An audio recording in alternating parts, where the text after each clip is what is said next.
Hello everyone and welcome to this hour-long morning celebration and showcase for the Genesis Foundation's Emerging Writers programme. My name is Bidisha and by day I'm a broadcaster and journalist, and by night one of the mentors alongside Charlotte Mendelsohn, Ashley Hickson-Lovance, Anne Sebba, Dominic Selwood, Wayne Holloway-Smith, Ruth Padell, Jack Underwood and Claire Pollard. Over the next hour, you'll meet 8 of our 10 writers in person, showcasing the sheer range, talent, thoughtfulness, dedication and skill of a new generation of gifted authors, each one pursuing a very distinctive, fascinating literary enterprise.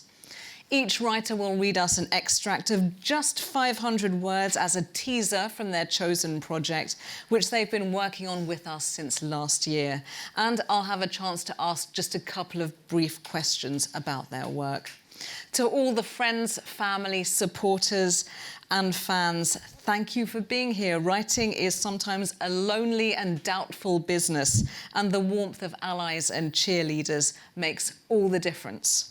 To the agents, editors, publishers and book buyers in the audience, remember these words and these names and watch this space. Unfortunately, 2 of our authors can't be here with us this morning, so we wish Amelia Luili and Leo Ohayon all the best, and we hope to see them at a future JBW event. Although we do have a video from Leo, and we'll show that right at the end. Before we get into the readings, let me first introduce John Studzinski, whose Genesis Foundation is the partner on the Emerging Writers programme. With a background in finance, John is a committed global philanthropist of well over 2 decades standing. Genesis Foundation supports young creatives and the arts, while the Passage charity, which he co-founded, helps the homeless and the destitute. He is the recipient of a CBE for his services to the arts and charity, and the recipient of not 1 but 2 papal knighthoods. I'd promised myself I wouldn't say that because for the next hour everyone's going to be wondering what a papal knighthood is. But let's all find each other afterwards to talk about that. We'll talk about the literature first. We're incredibly grateful for his support for this morning's Literary Stars in the Making. We have a mic for you right here. Welcome everyone, John Studzinski.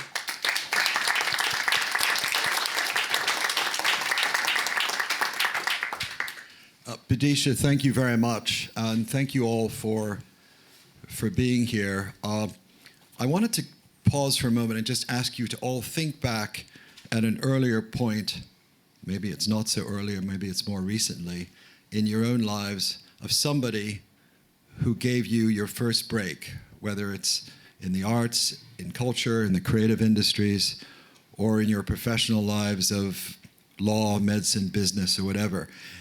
Everyone in this room has probably had 1 or 2 or 3 people who at some point believed in them, helped nurture their self-confidence, and gave them a bit of a boost. And I've had many, and I've been blessed. I want you all to think about how many mentors each one of you have had.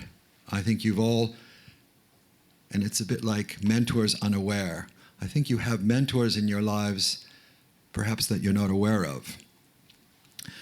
When we founded Genesis now almost 25 years ago, this was really about giving people, and I don't like the word young people because I like the word emerging, because you can be emerging and you can be any age.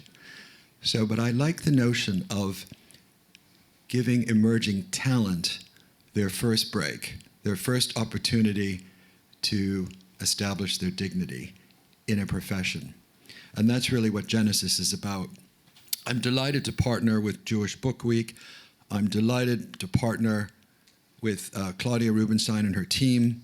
We see this as a long-term collaboration because what we find with these projects on nurturing, mentoring, we create networks of mentors so that people go on and they stay in touch with each other.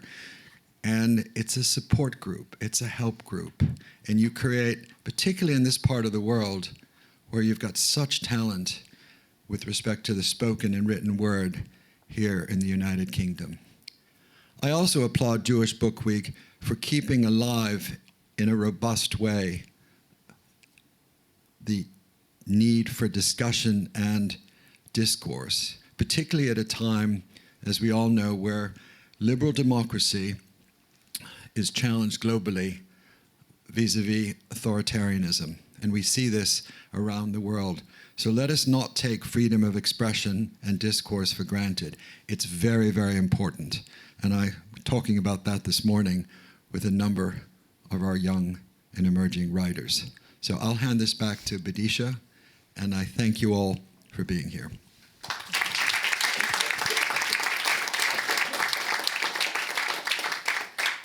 Thank you so very much, John Studzinski from the Genesis Foundation. And we absolutely hear what you said about emerging does not always mean young. It means anyone who has had an exceptional vision for a literary project. We read through all of your proposals when they came in. To all of the people in the audience who may have applied who didn't get through, for every 10 slots that we accept, believe me, there's 10 or 20 more that are just as good, just as promising, just as full of emergent talent. We wish we could include everyone, but the 10 slots are what they are. So please don't ever be discouraged. And if you don't hear from someone, it's not a capital R rejection. It just means that the top of the pyramid is a little bit narrow and there wasn't room for everyone.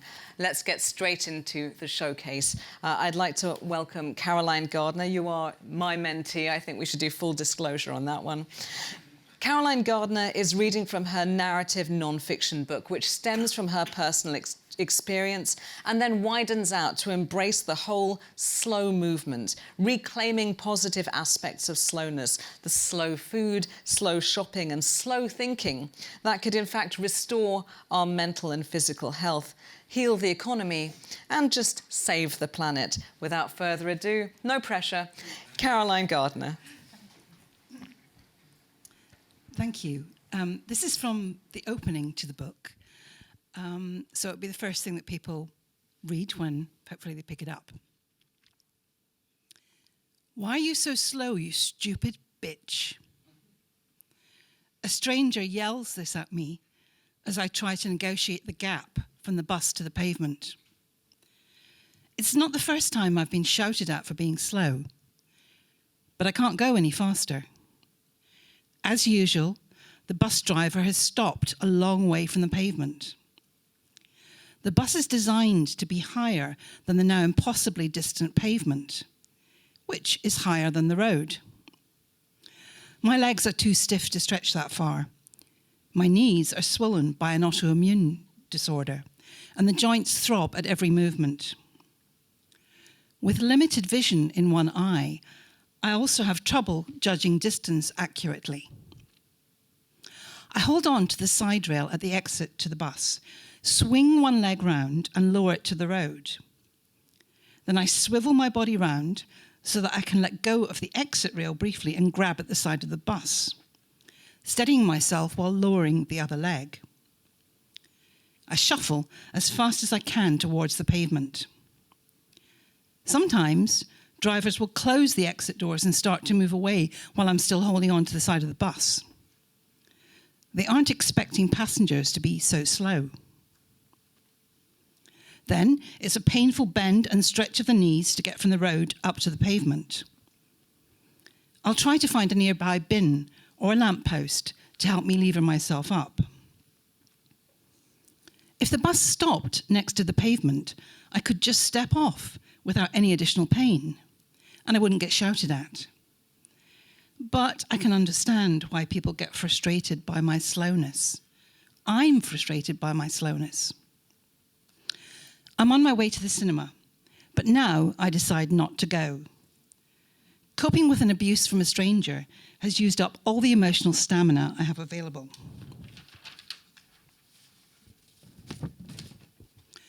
I've been going to this cinema for 7 years, and in that time, the lift has only been working on 3 occasions.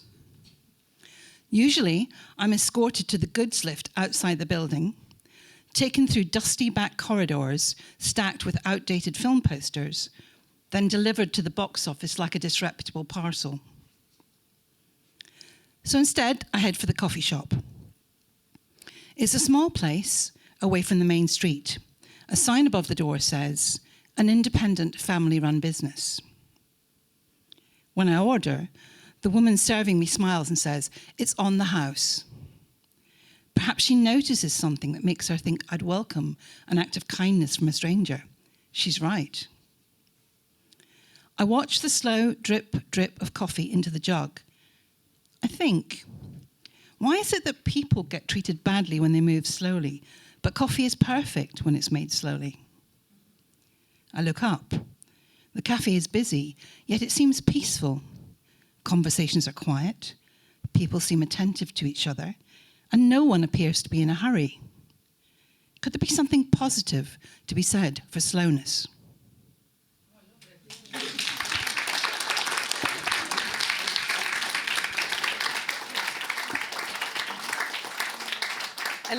I love that ringing endorsement we just heard from the audience. Someone said, I love it. Caroline, keep the microphone with you because I have a couple of very brief questions for you. The first is really about whether it feels exposing to start the book in such a personalised way. I mean, this is what drew me when I read your proposal, and yet, here we are, we're in a room full of strangers. It definitely is exposing, but that's how I got the idea for the book. So it was kind of an accumulation, I suppose, of general slowness and then being abused and getting upset and thinking on this one particular day when someone was kind to me and I was in a slow environment, I actually had the idea, maybe slow is good. Is there a certain defiance to that moment's actually a turning point for you? It definitely was, because I could have gone on, as I'll say later in the book, it's been a long time coming, my slowing down. So it could be seen as a kind of spiralling downwards. But actually that moment was almost a defiance for me. I was thinking like, okay, I am slow. What are we going to do? The good karma will be when this is a massive bestseller and it does, in fact, save the planet with your recommendations. Caroline Gardner, thank you very much indeed.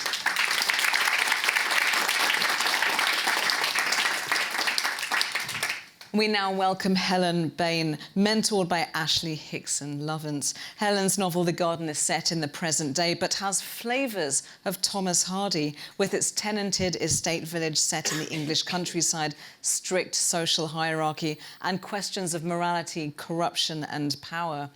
In this extract, the newcomer, Mary, visits a long-time village resident who has some valuable information that she will reveal if she thinks that Mary can be useful to her. And now I'm desperate to know what goes on in the rest of the novel, but please give us your reading, Helen. Thank you very much. They sat together in the overgrown garden. The black cherries were piled in the green glass bowl between them. Margaret lay back in the tilting chair in her loose flowered dress that was almost a caftan, and smoked short dark cheroots and flashed her swift gappy smile. Be careful, the vicar had said, be careful around her. You cycled over, did you? There's nothing lovelier than a girl on a bicycle, don't you agree? Mary did agree. I only stopped a short while ago, you know, after my accident. I had to promise my sons. Sons are a trial, you are lucky not to have any. Mary drank her lemonade. Now if I want to get out, I take my little scooter. Did you see my scooter? By the gate, of course you did. It's given me my independence back. I wake so early now, it's my age, and I have my first cup of tea and then take my scooter up the hill. It's rather good, you know. I can get up there at 4 or 5 and watch the sun come up. How lovely. Of course, Alfie is rather frightened of it now. He didn't want to come up with me this morning, and he does need the exercise. Getting rather tubby, aren't you, old boy? Why is he... Funny how there's no one about at that time, as a general rule. When I was a girl, the whole village would be humming with life by 5. She paused. You do see some things that early, things that certain people would perhaps rather you hadn't. She leaned forward and selected a double cherry and popped it in her mouth, chewing rapidly. Last week, I came down off the hill and parked up.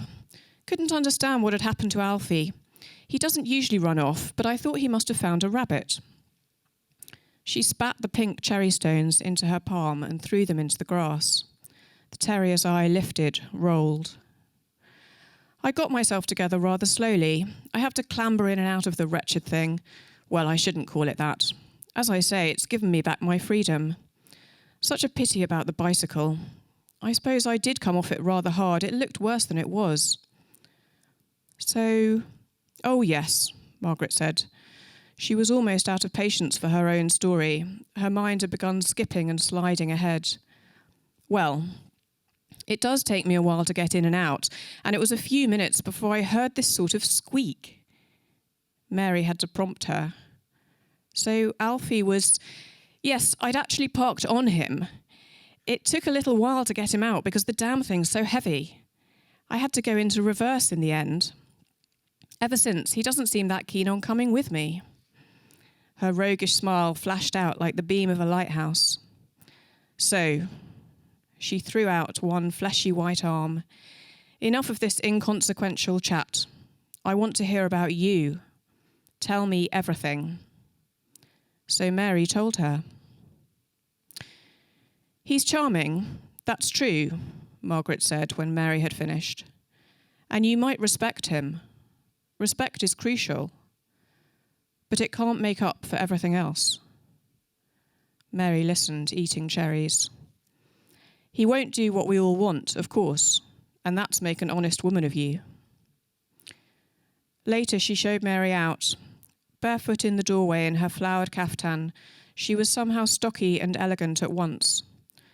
Behind her, the portraits and photographs hung like a chorus caught in time. I will pray for it anyway, she said, for a nice young man. Perhaps we can make it happen.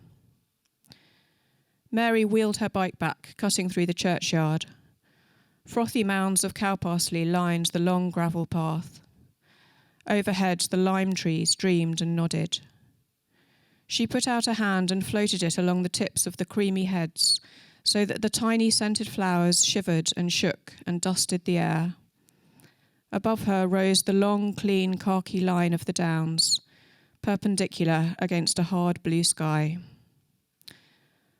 An envelope was waiting for her on the doormat with "by hand" written very formally in the top left-hand corner. Inside was a black and white photograph taken from behind. The jaunty cowboy hat, the waistcoat, the suede trousers, the Cuban heels of his oxblood boots. On the back was written in biro, "There are things that I have to say to you that require fortitude."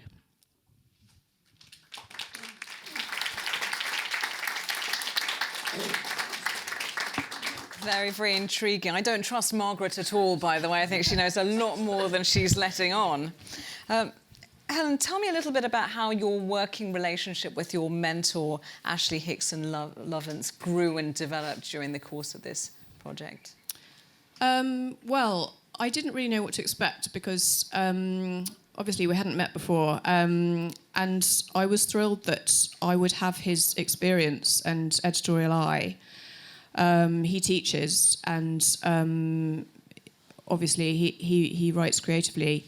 But it was really when we met, I knew that we would really hit it off. And it was his enthusiasm and generosity about this project that really made the difference. Of course, his close reading of what I was doing was wonderful, but it was the conversations that we were having that really helped to sort of push the boundaries of what I was doing and show me what it could be beyond my own view of it. So it was that really, it was the way that collaboration can turn a project into something bigger than just one person can imagine it to be. I love what you say about enthusiasm and conversation, because I think so often emerging writers think that what they need is a close edit with someone saying that the comma or the parentheses are in the wrong place, whereas actually what you need is someone who has an overview and a kind of fresh perspective. My final brief question for you really is about, without giving anything away about this mysterious cowboy and the secrets of this village, How did your novel itself develop and grow over the past 6 months that you've been working on it? Well, I suppose I came into the project with the roughest of first drafts, and I had a story and I had a plot and I had characters, but I didn't have a voice. And as we were saying, it's in the conversations I've had with Ashley that have really helped me to find that. It's so lovely that that hasn't been on the page, but it's been in speaking to someone else. So it's made an enormous difference to how I feel about the book, and I think it's changed what I can make it into. I love what you say about voice, and in fact that's a question for some of our other authors today about the development of the authorial voice, which is the most delicate and unique element of being a writer. But Helen Bain, thank you very much indeed. Thank you very much. And now we come to Natalie Perman, mentored by the poet Jack Underwood. Natalie Perman is reading from her pamphlet Testaments, which emerges from a fascination with binding language, such as promises and oaths and vows, taking the idea of transformation as a theme. This pamphlet evokes the breakdown of a relationship when the promissory threads between people become knotted and unravelled, and meaning seems to be overturned even within the bounds of a promise. Natalie, given that intriguing walk-in, please read to us from Testaments. Thank you so much for that introduction, and thank you everyone for coming today. And it's a real honour to read alongside this talented group of writers. I'm going to be reading 5 poems from Testament. Don't worry, mostly quite short. Mixture of fascination with binding language and also from kind of hopefully some scriptural kind of images, narratives that will be familiar with some of the audience here at Jewish Book Week. But the first one is called First Months of No Contact. Isaac, binding hind legs up a hill, cracks a riddle about what really takes guts. So we laugh and agree to never have children. But when I pull the ram out of the thicket, lost and fatherless, I am wondering whether you're still wearing t-shirts at night or eating pasta with a spoon. Once I saw a dog bind its son to a covenant of sniffing and sleeping, curled up by the hearth. I knew.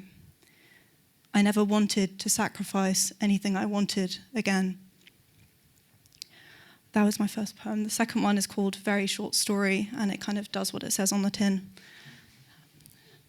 Standing in a cemetery, a tree casts 12 shadows. A raven comforts a woman, cawing. This marble is the world, rounded by my longing for you. This next one is called Desperation. It's a tiny bit desperate, but you'll have to pretend that it's obviously all done with great dignity now. That self-anointing smell of copper in your sleeve, the stomach of a river turned mirror in the light. I touched you, the silence was submerged. Pooling effigy, upended glass. I felt the wound at wrists and ankles. I felt the cows with their uneven spots, busy and noiseless, but not the red stubs in the grasses, all bloodless nuns.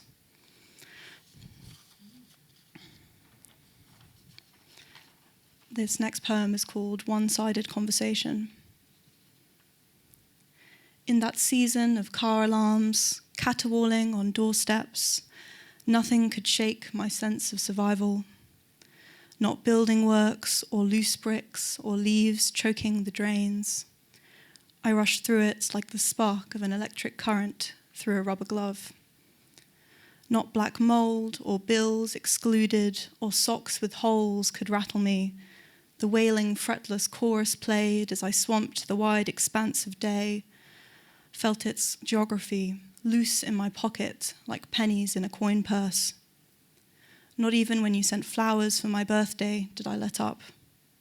And yet, when I saw that couple in matching scarves, sticking their tongues out, drinking warm beer, I took love's leaden boy and swung on it. It ended, "I miss you, talk to me." Sorry, one more. This last one is called This Year of Leaving.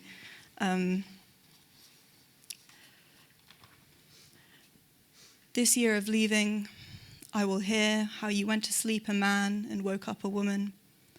I will be an udderless cow, spitting milk, smooth-bodied. On the walk to the station, I will see a lifeboat and 3 red cars and not think of a plane falling.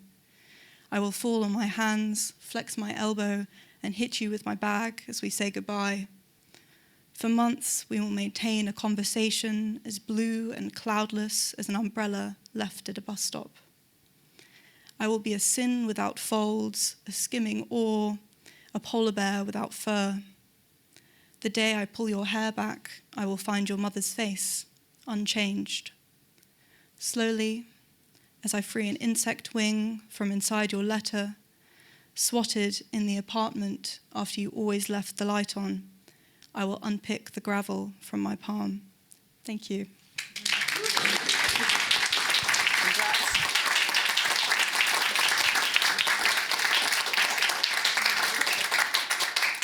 Natalie, thank you so very much for that wonderful and very intriguing reading. I loved what you said about the influence of scripture in your introduction. I wonder if you could talk a little bit about that. And also, I noticed you have very, very vivid nature imagery. So the emotional world of the narrator is externalized also in terms of what they're noticing.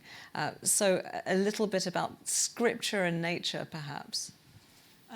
This is kind of embarrassing, it's very Jewish thing to say, but as a bar mitzvah girl, my passage was from Bereshit about Balaam and Balak and the donkey.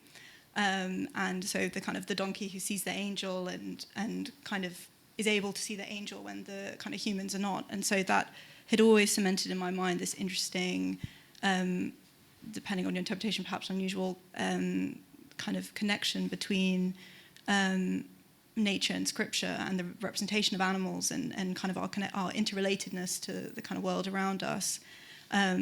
I used to really want to be a rabbi, which I've completely failed on that now. But previously, that was a desire. And I think a lot of my fascination with storytelling as narrative and kind of narrative poetry came from looking at the kind of Midrash rabbinic commentaries and the idea of religion and faith that's also built on kind of interconnected narratives and ideas of response and kind of dialogue. That was something that really fascinated me that continues to reappear in my poetry. In this programme, you're part of a cohort of writers, and yet your work is so tender and so personal. How does it feel to hold both of those things in the same space, that you have to share and be in communion, and yet this is a personal story to you? Sometimes I wish I could read my poems from behind like a wall, like a kind of a modesty screen, exactly. Perhaps. Well, behind the mechitza. No, but I think there's a quote from Allen Ginsberg that I really love. This kind of famous quote where he says, lying in bed at night, thinking what you really think, that's making the private world public. That's what the poet does. And so in a way, I kind of went into poetry thinking, well, if that's how Allen Ginsberg does it, then I can at least try and do that similarly. But I think it is naturally a very intimate and personal form. Whether you write confessional poetry or not, it kind of is an intimate endeavour. But in that way, it's such a special space to share that and exchange that, especially with other writers. And that kind of allows for these really unique connections. And I definitely felt in the cohort also for great kind of friendship and relationships of kind of respect and inspiration. Despite that very poetic interpretation, I'm now going to chuck all 3 of you off the stage and bench you as if you're unwanted players in a football league. And I'm going to invite up Amy Abrahams, Rachel Lewis and Tilly Rubens. But thank you very much, Natalie, Helen and Caroline. You've been amazing. Take a seat. And now come on up. Amy, you sit close by me. Go right close to me. We can take our time with this. Rachel, let's have you in the middle. Tilly, let's have you exactly opposite me. We're doing great for time. Okay, so welcome to round 2. It gives me great pleasure to welcome Amy Abrahams, who was mentored by Charlotte Mendelssohn. Amy is reading from her contemporary novel about two half-sisters who have a large age gap and aren't close. Here, in the opening of the novel, we are introduced to the older sister, Emma, who's feeling depressed and stuck and is wildly jealous of her younger sister. We'll get into the finer points of what happens in this narrative later, but first, Amy Abrahams. Keep talking into it. Oh, hello. Hi. Working? Yes. Yep. Okay, great. Thank you very much. Yes, unfortunately you don't meet the other sister, Stella, in this extract. This is just the beginning, an abridged version of the opening. Right, I shall start. Okay. There was a terrible noise from the dinner table. This was not unusual. Silver cutlery clashed on chipped porcelain, while an orchestra of 6 voices played a symphony of 10 opinions. Emma stood outside the dining room with her back pressed against the wall, her forearms growing numb, wrapped around a jug of iced-cold water. She wished she was somewhere else, and yet here she was, again. Friday night, the Sabbath start, was family night. This meant that, at the behest of a mysterious God, the all-knowing Lord of chopped liver, Emma found herself returning for dinner each week to honour her mother and stepfather. She was, she believed, a dutiful daughter, if also an eternal disappointment to them. "Where are you hiding with that water?" her mother Lottie called out. Emma rolled herself off the wall. She was having one of those days when her body felt like an assemblage of mismatching parts that she'd forgotten how to operate under the gaze of other people. One of those days when her top lip got stuck over her teeth when she smiled, or she became so aware of her nose moving when she spoke that she eventually had to stop talking to keep it still. As she returned to the room, it was as if she no longer knew how to walk casually. Her steps felt exaggerated, like a puppet's. She placed the jug on the table and slunk into her seat. Glancing at her phone under the table, Emma felt an elbow poking at her waist. "Got a fancy man on there?" said Rosalind Greenbaum, her eyebrows arching in grotesque curiosity. "I was just checking the news." Rosalind tutted at the mention of the news, as though whatever it was could only be bad. "Got a job still?" "Yes, the very same one I had last week."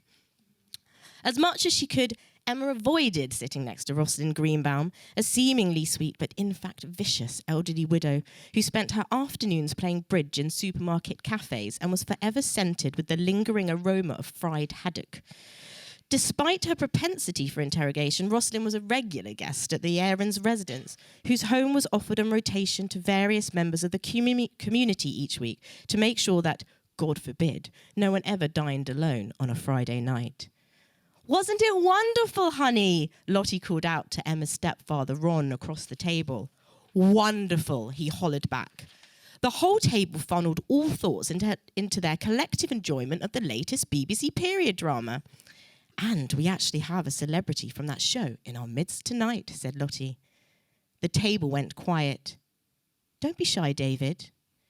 Emma surveyed the newcomer sat across from her, the flush of his neck now reaching his cheeks. "Celebrity is generous," he said, placing his palms together and resting them under his chin. "I was a sound technician. Far more behind the scenes, I'm afraid." "Vital work," said Ron, extending his glass for a clink. Emma watched as the newcomer bowed his head, his blue eyes glancing up to shine at the room. She had to concede with her mother. Tonight's new addition was interesting.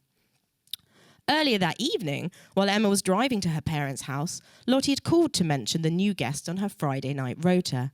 His name was David Miles, and he'd just joined their congregation, hoping to find a connection with his recently deceased father's Jewish heritage. Something about discovering on Ancestry.com some dead relatives from Warsaw, or was it which Lottie couldn't remember.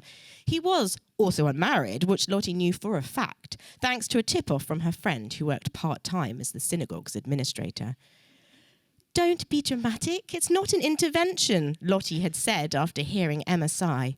"What's wrong with making new friends? He's smart, he's professional, he's 33. Just talk to him. He's something of a dish." Emma had imagined herself on a date with a Pyrex bowl. In fairness, she'd had worse.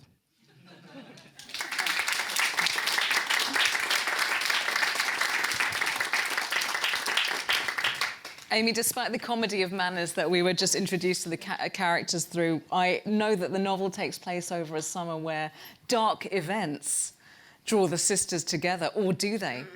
Can you give at least a hint about some of these emerging dark events?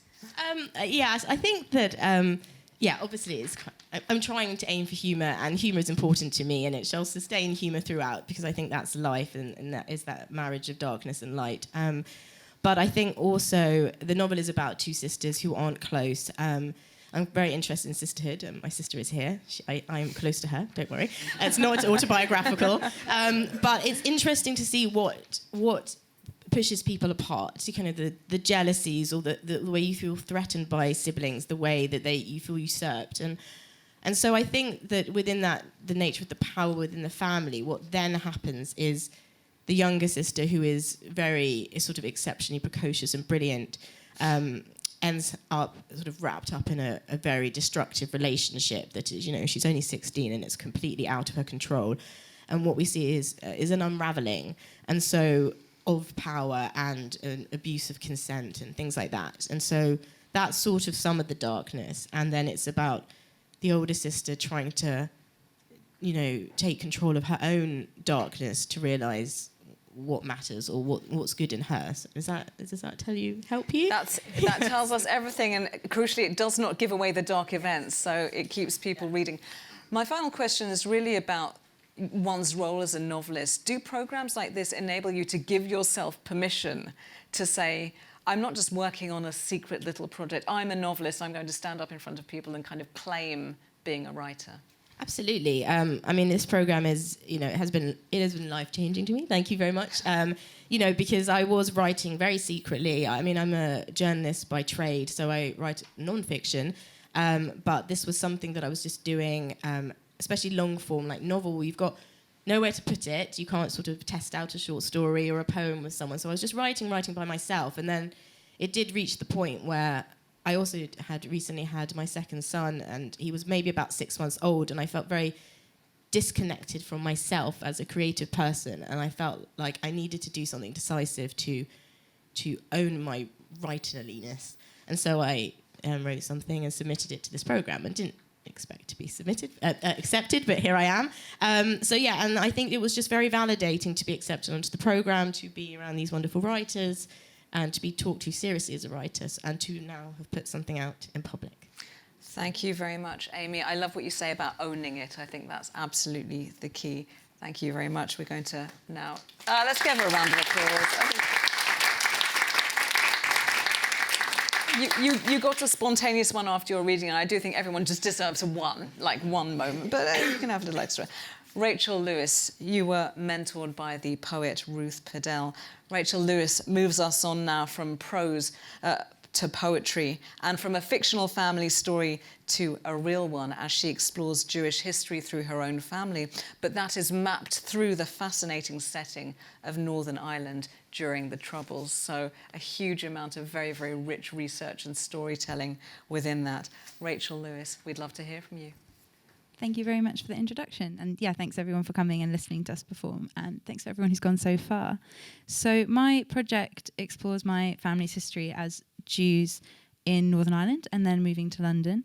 And what I've learned through writing the book is that it sort of is going to have 3 parts. So my family left Eastern Europe, they ended up in Belfast, and then they moved to London. And the part I'm going to read from today is the part that felt like the beginning in the way, although it's the end, because it's how I got into learning about this history and finding out that this is something that I wanted to talk about. So I'm going to read 2 poems from that bit of the book for context. And the first one is called Mezuzah. I saw it every day, so I never saw it. Or if I did, I thought all homes had one. It's notched into the wall by the front door, dull bronze and little finger-sized. You might mistake it for chipped paint, or a doorbell with a glyph for a button. Mum said it was a sign that Jewish families put outside their doors. When I asked why we have one, she said it was there when we moved in. I recently learned from a book it is hollow. It should contain a scrolled prayer inked in Hebrew. I recently learned from a website that if a Jewish family leaves a house and another Jewish family moves in, it should be left for them. I want to prise my bitten nails under the metal and pull until my fingertips flush pale and the plaster cracks and it comes off in my hands, and then press the ends down in my fist until it snaps. And I can look inside and see if my dad really walked every day of my life past a hidden invocation to teach the Jewish faith diligently unto thy children, and never mentioned it to us or took it off the wall. I'm just going to do one more. This one is called I Wish I Could Remember All the Details. And it's about being taken back on one of those kind of family memory lane trips that are incredibly boring when you're 10. I wish I could remember all the details. My father told me the one time we went to Belfast as a family when I was young. I would recall his home, school, university, friends, instead of only ocean static cadence, seagull shrieks, traffic thrum, nostalgia dripping everywhere like being caught in a car park in the rain. But knowing my childhood, couldn't hear his. I didn't listen to anything he said that day, except once by the harbour when he pulled out his binoculars and shouted, "Porpoise." Thank you very much. I love what you say about these seemingly meaningful trips that we undertake as children, where we're supposed to retain a huge amount of deep emotional information. You just don't. You have to reprise it all in adulthood. I wondered if you could tell us a little bit about the research trips that you undertook for this project and what you gleaned from them.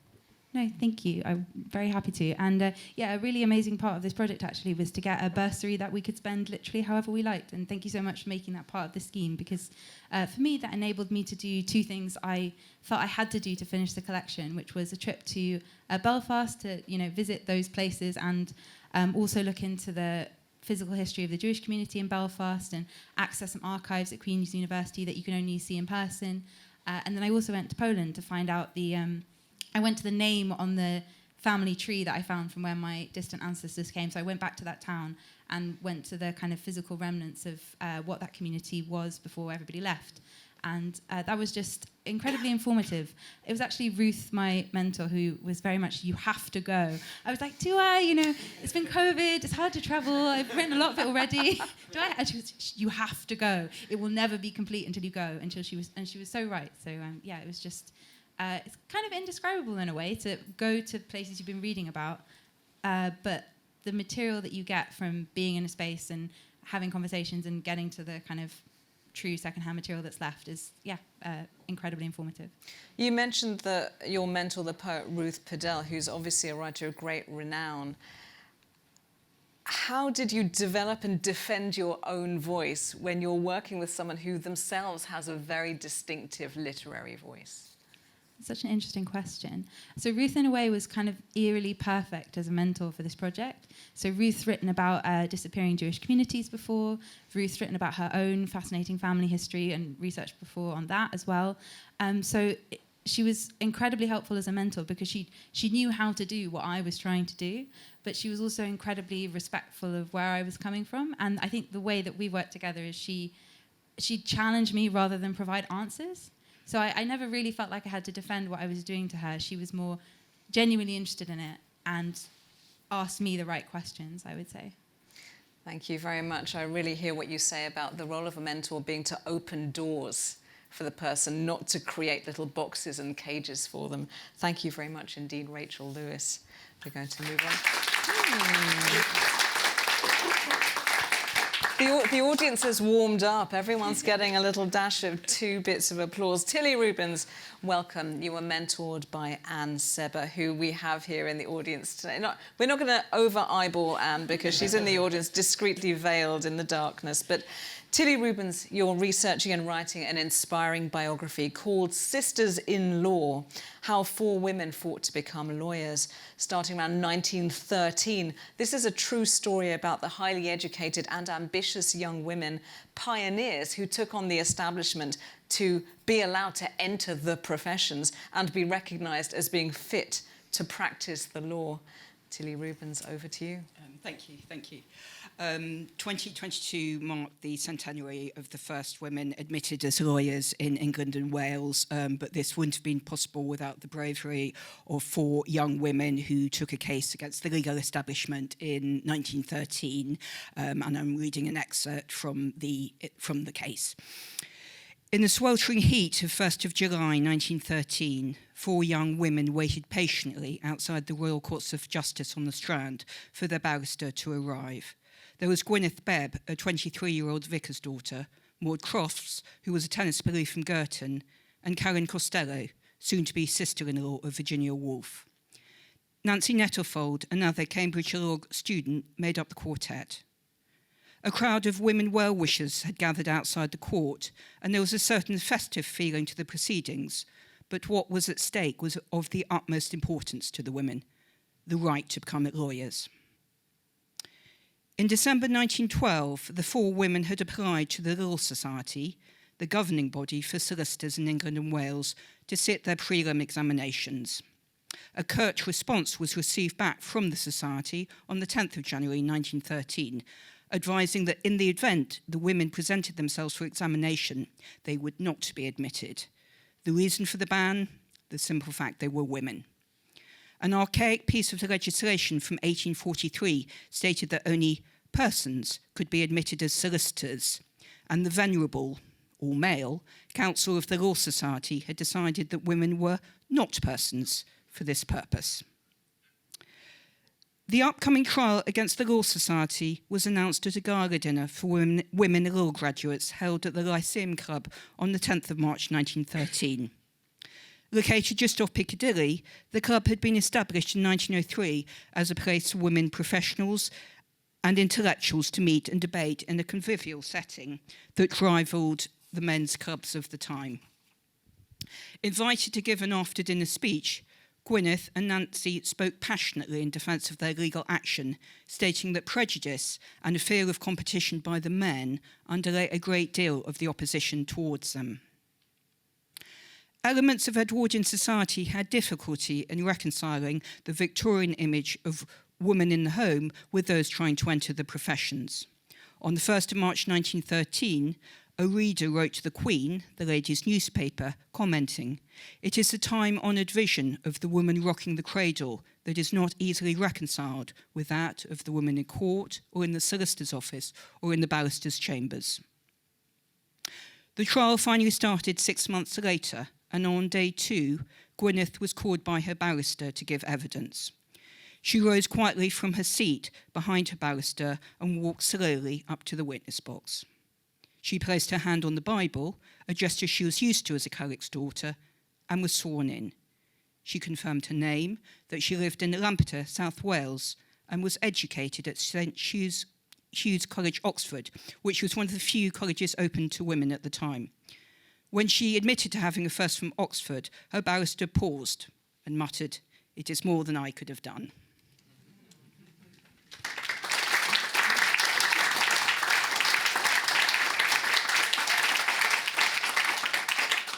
Tilly Rubens, thank you so much for that. On the one hand, the world that you evoke seems extraordinarily close and familiar to us, and yet archaic at the same time.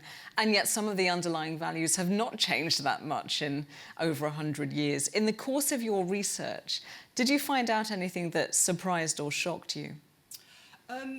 Yes, I did. Yes, like the others, I'm very grateful for the bursary because it's allowed me to spend days, particularly at the Women's Library, the LSC, where 2 of the women kept fantastic scrapbooks. I think 2 things came across. One was the humour that came across. The transcript of the court hearing was kept by one of the women, Nancy Nettlefold, and although Gwyneth is the only time in the whole 2 days when we hear a woman speaking, she's gone through it, and the judge in the case was very misogynistic, and she's just written against one of the worst comments, "fool," and that came across, and just how just how organised they were. I mean, these were elite women, there's no doubt about it. They went to Oxford or Cambridge. They came from educated backgrounds.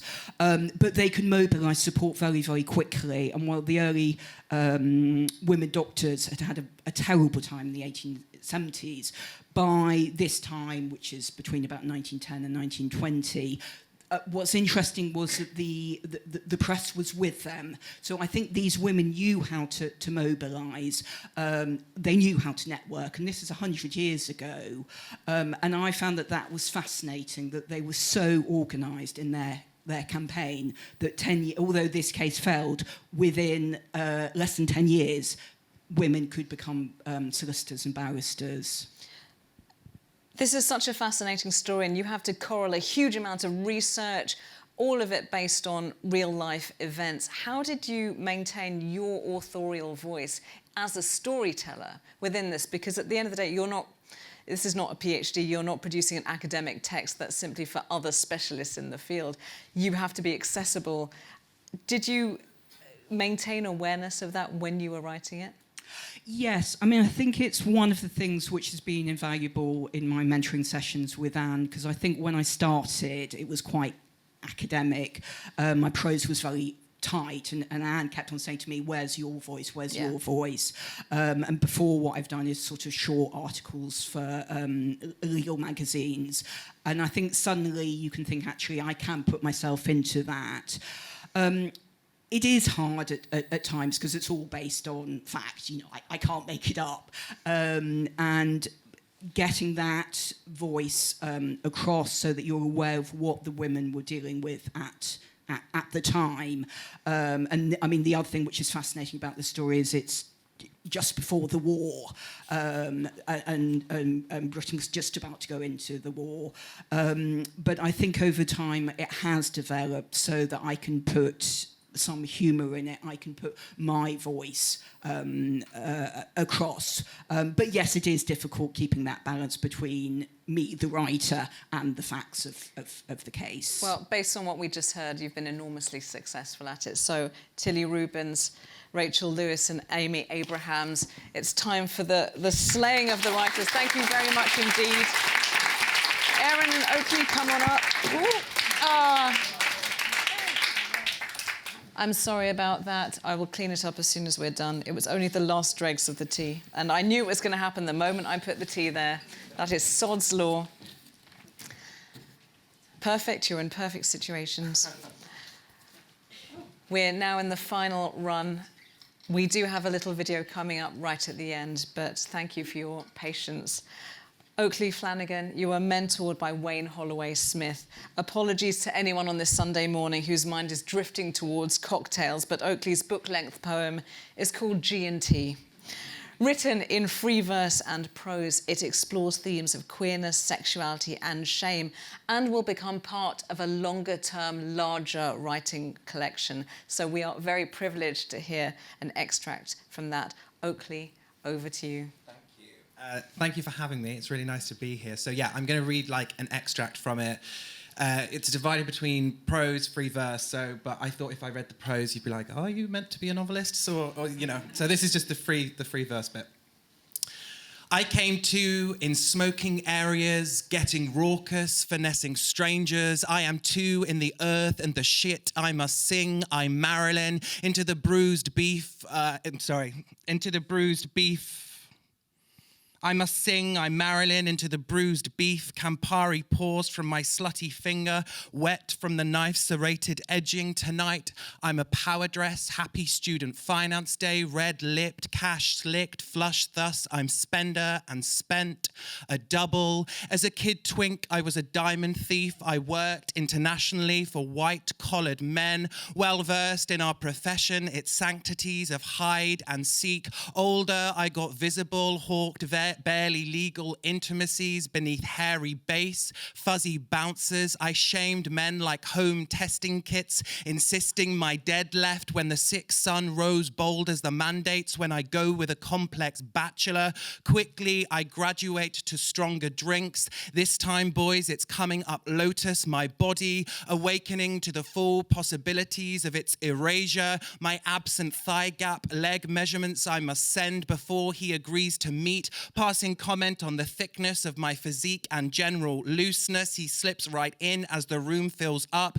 Deep in my feelings, salve for the wound, a putative safety as I drift off to Rome. The pictures and pixels go on without end in the mauve room of my dreams. Beyond the limits of this dimensional bed, this heavily curtained room, I am not here, unsexed as I am, my every breath orgasm. Ask how it feels, I'll tell you it's heaven. My other body beneath me, I float on up, one giant nerve ending, resounding symphony. So this is love, so this is love, so this is love. Unloosen my ropes, I want to go higher. Let me at least keep my beautiful flower. It is as easy as lying after the left alive shamble home to bed, quiet vows to delete the app as traces of men scattering insurmountable as evidence would be, stigmata, accounts whispered of, unattested to, in orderly courts of law. The flowers are everywhere, all over my jabbering hands, reciting effacement, almost entirely nameless. A man I have only just met, looking very disappointed. He says, open up or leave, wash your hands and they will still be there. The flowers give me the ocular proof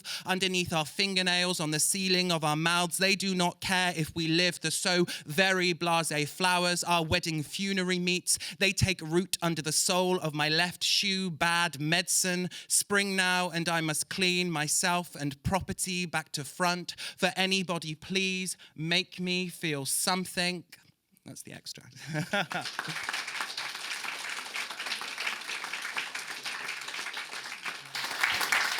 I love your idea of taking on shame, so taking it out of the shadows and confronting shame.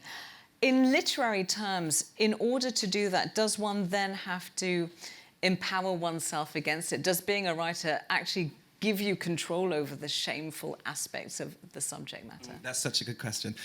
So I think, yeah, to some extent, like there's definitely that argument, which I think most of the time I'm like, yeah, by writing something that you may have shame over or about, and because obviously the nature of it, lyric poetry, first person, there is that sense of that you get that autonomy over the experience because you tell that story, or you have ownership because you're the one telling it, and telling it from which perspective. So I suppose sometimes you can feel there's a sense of justice or whatever in how you're framing it. But I also think that maybe from like a perspective as like a queer writer, there is also that kind of decision to write about shame as maybe like an antidote to pride and like, yay, proud, and everything's fine now. But to be honest, which the book is about, like it really is about like, to some extent, the chemsex world, but mainly just, the sort of experiences of these hookup apps, and the sort of anonymity of that world, and to the point at which where you just are living totally anonymously from one situation to another. And even though I never felt ashamed of my sexuality because I'm like, I'm sexually liberated or whatever, I can do what I like, it was very odd to me that the environments in which I did it were very cloistered, all at night, kind of dark, anonymous, and I never felt like an anonymous person until that. So I think that that's sort of why when I sort of wrote it, it felt important to do that. And also equally maybe, sometimes I write about things that somebody might say, oh my God, that's so shameful, but I don't necessarily have any shame about it. Although when you write poetry, it's often, for me, it tends to be those experiences that I sort of gravitate to. They seem to be important to flesh out and to almost explain and to linger on maybe. Briefly, what kind of writer are you? Are you someone who, I like that you describe sort of situations which are framed as shameful, which do not feel shameful, but then situations which are framed as normal, which then do. Do you require feedback from the rest of a cohort, or is the writing itself a private act? No, totally. So I became friends with Nat, who also did an amazing reading, and I was I should say, so the book is coming out in May with Outspoken Press, but it was part of a bigger thing. But there was some work that I was doing when I was writing it or revising it, and a program like this gives you access to people, so it's always good to have a sounding board, and also female poets or I often find there's quite a lot of parallels sometimes between queer or gay work, anything that sort of explores desire, and potentially heterosexual experiences of women and female writers. Sometimes there's an interesting parallel there sometimes. So just reaching out and getting other people to read work and sort of doing it in return, that's probably been one of the most valuable things, to have that access to people. So definitely. Thank you very much, Oakley Flanagan. We're a minute before we should end, but everyone is getting equal time, so please stick with us, because Erin Taylor has been enormously patient as we put you on the relegated benches. You were mentored by Dominic Selwood, and your book is called Art, Money and Lies. It's about the dark side of the global art market, and it explores how dishonest dealers and dark money have swindled investors and filled exhibitions with forgeries, how art has been used to launder the proceeds of crime on a global scale, and how fraud is the inevitable consequence of the art world's obsession with secrecy. Incredibly intriguing. I hope there aren't any collectors in the audience who are feeling a little hot around the collar right now. Erin Taylor, let's hear from you. Thank you, Bidisha. This is an abridged extract from the prologue to my book. In late 2019, a 32-year-old American called Inigo Philbrick touched down on the beautiful island of Efate in the South Pacific archipelago of Vanuatu. Slim, with a confident air and designer stubble, he took to his new surroundings with ease, wandering around in espadrilles and adopting a rescue dog. Philbrick was far indeed from the hustle of London and Miami, where his galleries, fated until a few months earlier, had been forced to close. He was far from New York, where prosecutors were preparing an indictment accusing him of wire fraud and aggravated identity theft. In this little slice of paradise, he was a fugitive in expensive swimming trunks. It was a painting by the American artist Rudolf Stingel that toppled the House of Cards. Untitled 2012 is a photorealist oil painting of a black and white photograph of Pablo Picasso, a painting of a photograph of a painter, the ultimate art world in-joke. Philbrick's purchase of the painting dated back to a deal he had done in 2015 with an art financing company called Fine Art Partners, FAP. The deal was simple. Philbrick would buy works by artists with rising markets, and FAP would fund the initial purchase price. Philbrick would hold onto each work until he considered that its value had reached a pre-agreed target price, at which time it would be put up for sale, and the profits split 50-50. FAP paid $7.1 million for Stingel's portrait of Picasso, and agreed a target price of $9 million. This arrangement with Philbrick gave rise to one obvious risk for the company. Although FAP was putting up the entirety of the purchase price, it would never hold the art that had been bought, and had no real means of ensuring that it was being held at all. And so it was that in January 2016, without informing FAP, Philbrick sold a 50% share of Untitled to a company called Sat Finance, owned by the collector and socialite Sasha Pesco. 5 months later, he sold the entire painting again to a company called Guzzini Properties, owned by the Rubin brothers. In May 2019, Guzzini Properties consigned the Stingel to Christie's. But Philbrick told FAP that he'd consigned the Stingel to Christie's. He even forged a document, apparently from Christie's, indicating that the work had been guaranteed to sell for the target price of $9 million. Perhaps in an attempt to stimulate bidding, Philbrick had approached a Manhattan gallery and asked it to bid for the work on his behalf.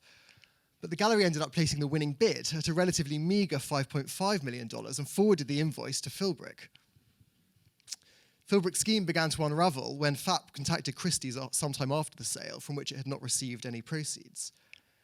At the time of writing, the painting remains in storage at Christie's, while FAP, Pesco, and the Rubens fight out their competing claim in the Southern District of New York. Philbrick's attempts to outrun his troubles could not last forever.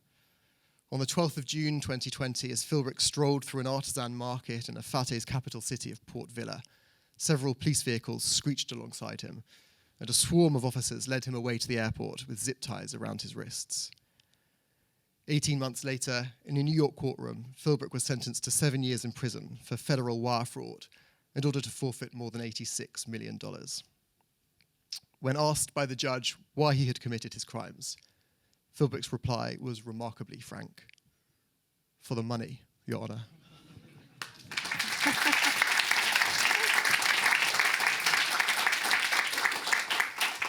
Only in the art world could £5.5 million or dollars be described as relatively meagre. Your book deals with a very secretive, very wealthy, very glamorous world. It's very tempting to just go in on all the gossip, but you still have to include structure and argument. How did you find a through line between all of these very exciting, sort of almost James Bondish cases that you're describing? That was the single hardest thing.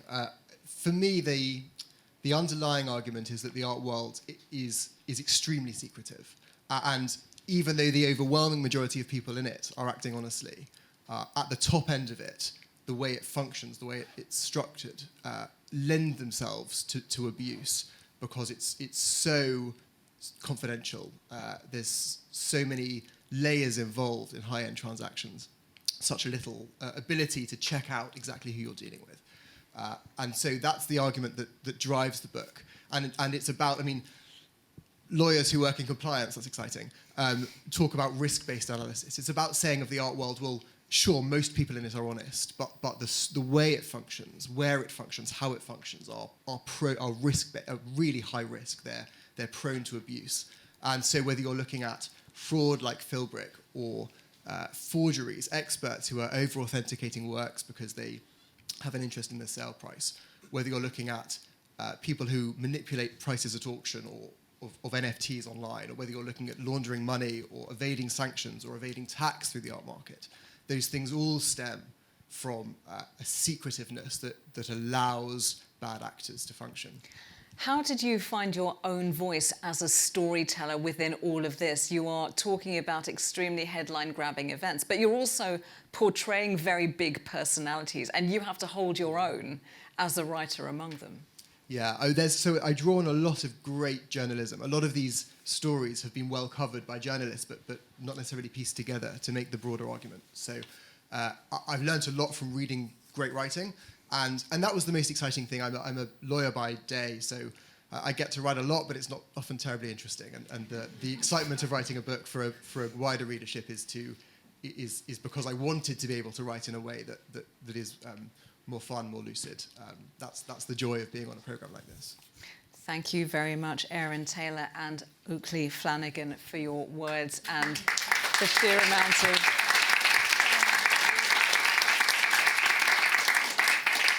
We are drawing to a close. I have one paragraph, and then we have a video from Leo Ohayon to play us out. He was shielding very carefully and caught COVID anyway, so I'm very, very sympathetic towards him for that.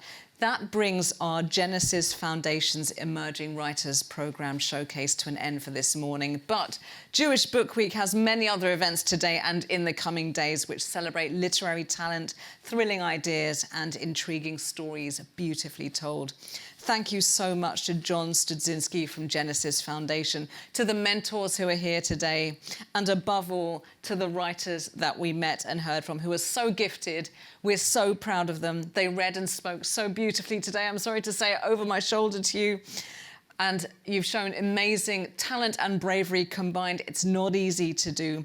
We know we'll be hosting you as authors in book weeks in the years to come. Until then, thank you, everyone, and thank you, everybody. Thank you.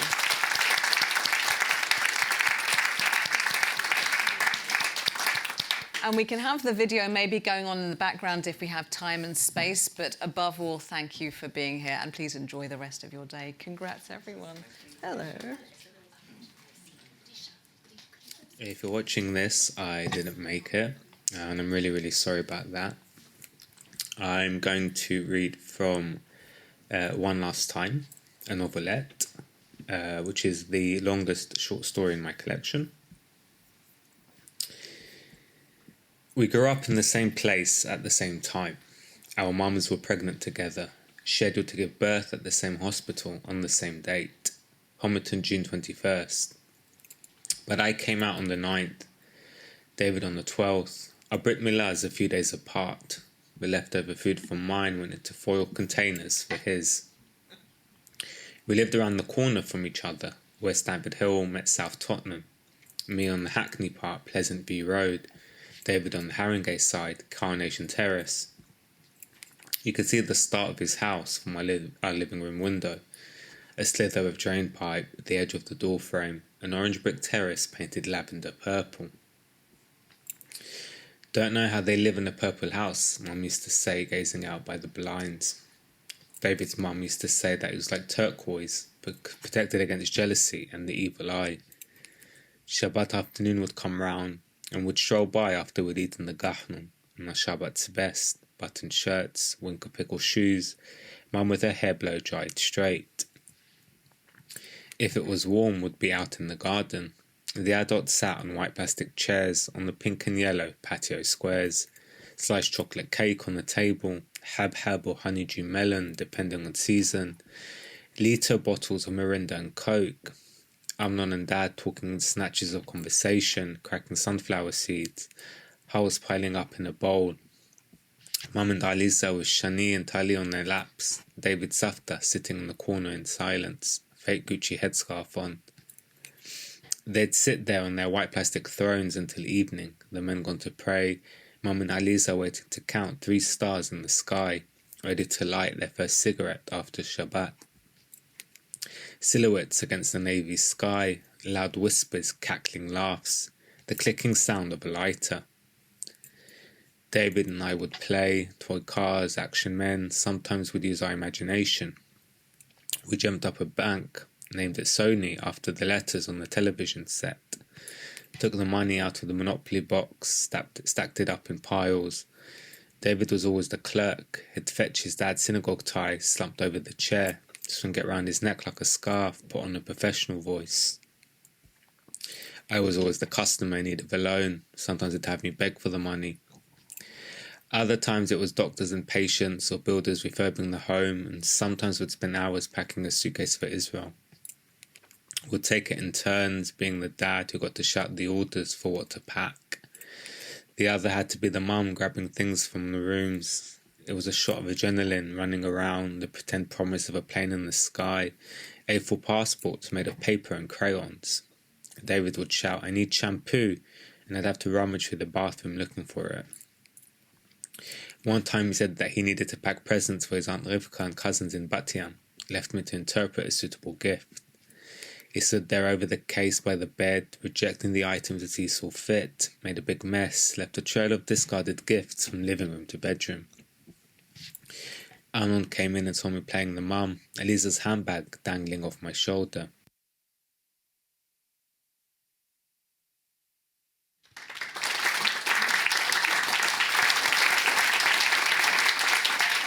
That was Lior Ohayon, so you'll have to read his short story collection to find out what happens to the 2 sort of frenemies within that story. Thank you, everyone. You wanted to say something about signing up. If anybody would like to sign up for next year's programme, it will be opening soon, next month. Please do just see me by the door. Thank you. Yes, please do sign up to all emergent writers, and thank you, everyone. Well done, everyone. Oh, my goodness.